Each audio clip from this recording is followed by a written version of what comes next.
Dumating sa Pilipinas mula Indonesia sina Cassandra Ong at Sheila Guo. Ang dalawa ay dumating sa bansa matapos maaresto at makulong ng mga otoridad ng immigration sa Indonesia. At ang tanong ay, paano sila nahuli at sino ang nasa likod ng pagtakas nila Alice Guo kasama nila Sheila Guo at Cassandra Ong? At sino nga ba si Cassandra Ong? At ano ang ugnayan nito sa pinakamalaki na sindikato sa Singapore? Halika, ating itong pag-usapan mga kaibigan. Ang librong na Great Controversy mula sa 4,900, ito ay nasa 799 na lamang. Click mo sa ibaba ang link para sa iyong order. Salamat kaibigan at tayo magpatuloy. Dumating sa Pilipinas si Catherine Cassandra Ong na may kaugnayan sa isang Philippine offshore gaming operator o POGO sa Porac, Pampanga, at si Sheila Guo, kapatid ng dating alkalde ng Bamban Tarlac na si Alice Guo, mula Indonesia noong hapon ng Huwebes, August 22. Dumating sila sa Ninoy Aquino International Airport, Terminal 1, pasado alas 5 ng hapon, sakay ng Philippine Airlines Flight PR540 mula Jakarta. Inaresto sina Ong at Guo sa Indonesia at inilagay sa kusdiya ng mga otoridad ng immigration doon. Kumpirmado ng House of Representatives, Department of the Interior and Local Government at Department of Justice ang pagkakadetain sa dalawa noong Huwebes. Umalis ang mga otoridad ng Pilipinas noong Huwebes para sunduin ang dalawa. May arrest order ang Senado laban kay Guo at sa kanyang mga kapatid dahil sa kanilang hindi pagdalo sa mga pagdinig tungkol sa POGOs. Si Ong naman ay pinahulit ng House matapos ma-cite for contempt dahil sa hindi pagdalo sa pagdinig ng Kamara tungkol din sa POGOs. Siya ay nasa Immigration Lookout Bulletin dahil sa kanyang kaugnayan sa POGO. Ayon kay Bureau of Immigration Commissioner Norman Tansingco, nakipag-ugnayan ang kanilang ahensya sa mga otoridad ng Indonesia matapos makalis ang mga Guo at Ong sa bansa. Sinabi niyang ang Indonesian Intel Dakim Officer ng Batam Immigration Office ang tumanggap ng ulat at nagsagawa ng investigasyon sa kinaroroonan ng apat. Ayon kay Tansingco, inaresto ng mga Indonesian sina Ong at Guo dahil itinuturing silang illegal aliens dahil wanted sila sa Pilipinas.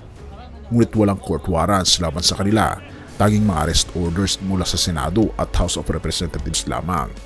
Noong hapon ng Huwebes, sinabi ng tagapagsalita ng Presidential Anti-Organized Crime Commission na si Winston Casio na may hiling para sa isang Interpol Blue Notice sa pagitan ng mga opisyal ng immigration ng Pilipinas at Indonesia.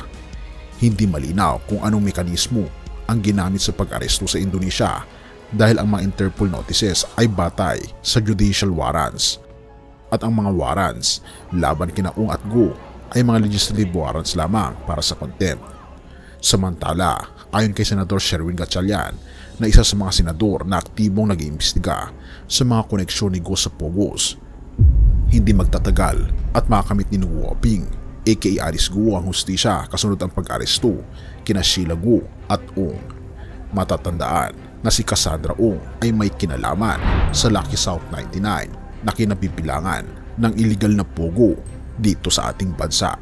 Gayon din, si Cassandra Ong ay may kinalaman at kaugnayan sa Singapore Syndicate kung saan ito ay tinatawag na triad na nagkaroon ng pinakamalaking balita sa Singapore at kaso ng pinakamalaking money laundering case sa buong Southeast Asia.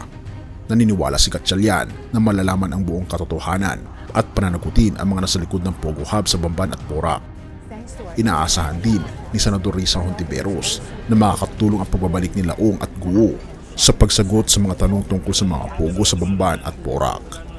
Sinabi ni Senador Hontiveros na mahigpit na binabantayan si Cassandra Lee Ong dahil siya ang makakapagbigay linaw at makakapagturo ng mga dapat managot sa mga totoong nasa likod ng POGO sa Lucky South 99 sa Porac, Pampanga. Dagdag pa ni Hontiveros, ano nga bang kinalaman niya kina Alice Guo, Harry Roque at iba pa? Sino ang tumulong sa kanya at sa kanyang kapatid na si Alice Guo na makalabas ng bansa? At bakit maraming butas ang ating sistema ng immigration? Umaasa si Hontiveros na sasagutin ang lahat ng mga tanong na ito sa susunod na pagdinig na inaasahan din niya na dadalo sina Cassandra Leong at Sheila Guo sa pagdinig ng Senado sa Martes. Mananagot sila sa pag-iwas nila sa Senado, dagdag pa niya. Ang dalawa ay nasabat habang nagtatangka umanong umalis ng Indonesia noong Miyerkules at nandito na nga sila sa Pilipinas ngayon.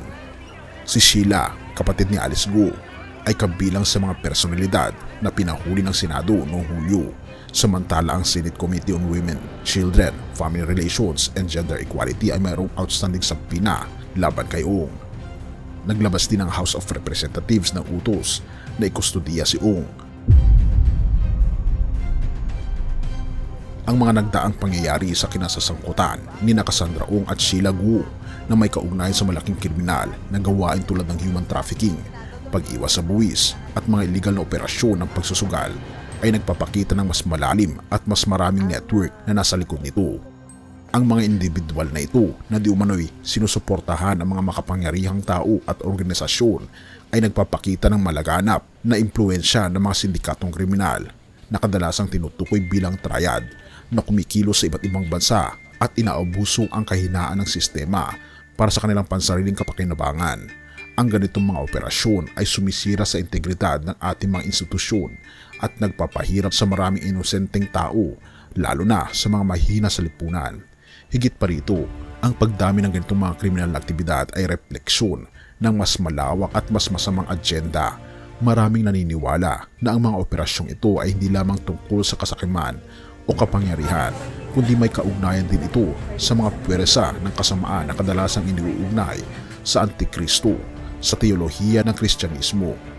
Ang mga puwersang ito ay naglalayong sirain ang lipunan, maghasik ng kaguluhan at salungatin ang mga prinsipyo ng katarungan, katwiran at katotohanan.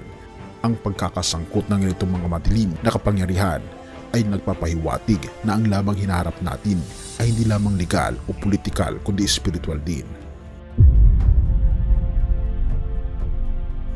Ang Biblia ay malinaw na nagsasabi tungkol sa presensya ng kasamaan sa mundo at ang pag-usbong ng mga puwersang sumasalungat sa kaharian ng Diyos. Sa pangalawang Tesalonica 2 verse 7-8 nakasulat, sapagkat ang hiwaga ng kasamaan ay gumagawa na, lamang ang mahadlang ngayon ay aalisin. Sa kamahayag ang tampalasan, napapatayin ng Panginoong Hesus ng hinga ng kanyang bibig at sa pamamagitan ng liwanag ng kanyang pagparito ay lilipulin. Ang talatang ito ay nagpapaalala sa atin na ang espiritu ng Antikristo na sumasagisag sa pinakamatinding kasamaan at paghimagsik laban sa ating Panginoong Diyos ay aktibo na sa mundo mula pa noong unang panahon, nagpapakita sa iba't ibang anyo ng kasamaan at korupsyon. Ang triad na may mga ugat na organisadong krimen ay isang modernong halimbawa ng ganitong kasamaan. Ang mga organisasyong ito ay nagbubuhay sa pamamagitan ng pagsasamantala sa mga mahihina, pagkalat ng takot at pagpapalaganap ng kawalan ng katarungan. Lahat ng ito ay katangian ng gawa ng Antikristo. Bilang mga Kristiyano, tinatawag tayong manindigan laban sa mga puwersang ito.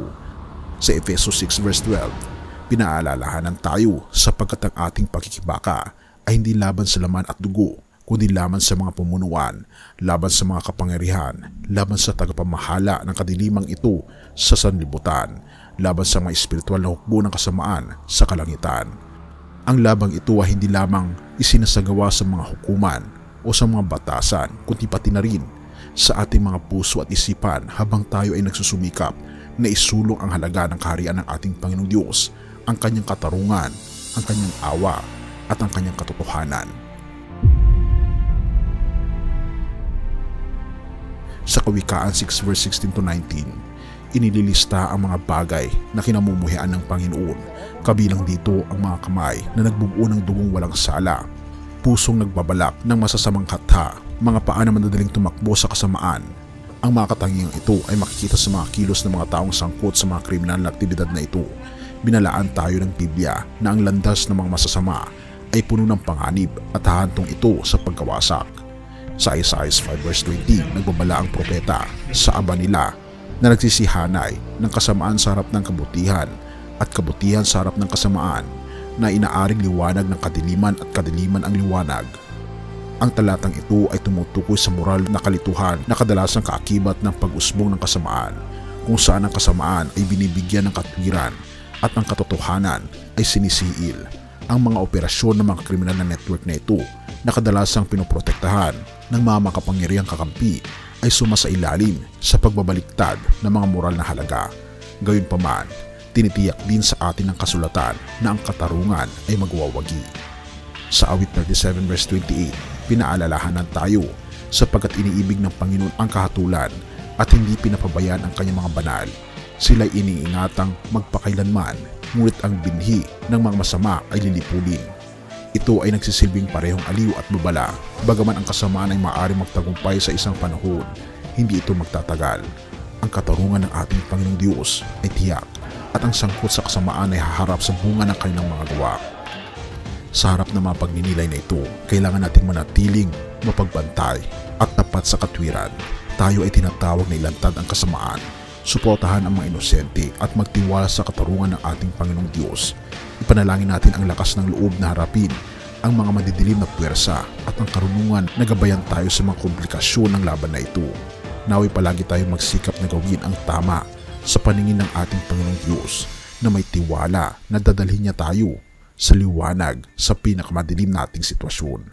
Purihin ang ating Panginoong Diyos at salamat kaibigan sa iyong panonood. Tayo manalangin. Ama naming banal, makapangyarihan naming Diyos, kami po'y lubos na nagpapasalamat sa inyo. Salamat Panginoong Diyos sa inyo pong walang sawang pagmamahal sa amin. Tulungan kami o aming Panginoong Diyos na makita ang liwanag. Mapaalalahanan po kami na kayo lamang po Panginoon ang tanging sandata po namin sa madilim po naming buhay ngayon. Bigyan po kami ng kaliwanagan na makita ang mga katotohanan. Huwag niyo po kaming hayaang Panginoon na mapahamak, bagkus kami po ay pakaingatan po ninyo. Salamat Panginoong Diyos sa inyo pong patuloy na pag-aalaga sa amin. Patawarin po kami sa lahat ng aming pagkukulang at pagkakasala upang kami po ay maging karapat-dapat sa iyong banal na harapan. Gabayan niyo rin Panginoon ang aming mga mahal sa buhay. Salamat po Panginoong Diyos sa pagdinig ng aming mga panalangin. At pakalinisin po kami sa lahat ng aming pagkukulang at pagkakasala sa pagkatatamis sa mutiling sa matamis na pangalan ng aming Panginoong Hesus. Amen. Isipin mo ang pagkakaroon ng kaalaman upang makita ang likod ng kaguluhan, upang makahanap ng pag-asa sa gitna ng kawalan ng pag-asa, at upang maunawaan ang tunay na mga puwersa na kumikilos sa ating mundo. Dati ipinagbawal ito sa publiko dahil sa napakahalagang mensahe nito laban sa umiira na kasamaan sa mundo, at milyong-milyong tao na ang may kopya nito, kasama na ang pinakatanyag at maimpluwensyang mga tao. Ang The Great Controversy ay hindi lamang isang libro. Ito ay isang liwanag na gumagabay sa iyo sa mga madidilim na panahon at nag-aalok ng pag-asa, lakas at kaliwanagan. At ito'y nag-reflect ng malaki sa aking buhay at sa milyong-milyong tao na nakabasa nito. Mula sa 4,900, ngayon ay 799 pesos na lang. Libre ang shipping, limitado ang stock. At hindi lahat ay magkakaroon ng pagkakataon na makakuha ng librong ito dahil sa kakaunti lamang ang kopya nito. Halos ipamigay na namin ang librong ito dahil gusto lang namin na makita mo kung ano ang nakita namin na magbubukas ng mas maliwanag at masayang kinabukasan mo. I-click ang link sa ibabang description para mag-order ngayon.